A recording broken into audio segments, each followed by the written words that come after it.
The importance of public speaking cannot be overstated because we do it all the time.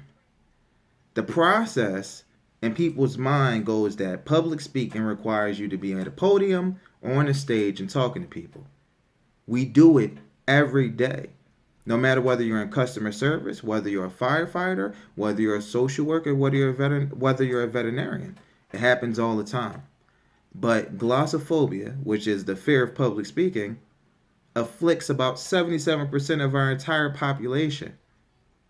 The reasoning that people have for not wanting to speak publicly, as far as even in school, when the teacher asks you a question, they go, can you raise your hand and give us this answer? And everybody just kind of, no one wants to answer. You want to know why? It's not necessarily the fear of speaking, it's the fear of being incorrect. No one wants to be wrong in front of their friends. No one wants to be wrong in front of their family. So people just go, I don't want to say anything at all. But if you have a person who likes sports and they're very interested in sports, and you say, hey, how'd you feel about that championship game last night? You're like, oh man, I can't wait to tell you about the game, da da da. And they're telling you every single thing that happened. They're telling you terms that you've never heard. They're telling you about people that you would have to Google or Wikipedia to find out about it. And you go, hey, you're a pretty good speaker. Have you ever thought about speaking publicly? And when I say that, it means that you're doing it professionally. You are doing it in front of people, 10, 20, 30, hundreds, thousands, depending on what kind of platforms that you have. And then we go, oh, no, I could never do that.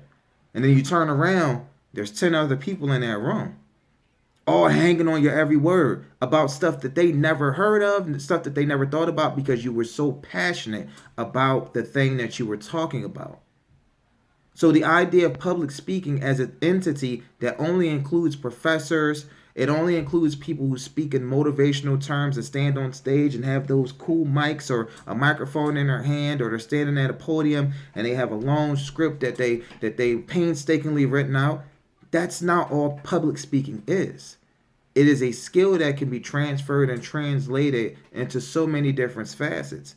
I actually have a degree in speech communication. When I went into college, I honestly didn't think about what the degree could do for me, or even thought about it, because at that point I wasn't a speaker. I was always articulate, but I didn't talk very much. What that degree and those experiences allowed me to do is cultivate a way of connecting with people through communication and my already expressive self. So it did so much for me, and I wasn't even expecting it. I was just trying not to do any math. To be honest with you, I picked it and I saw that there was one math elective that I had to do. And that was it. But it was I can't think of another major that I would have preferred to have.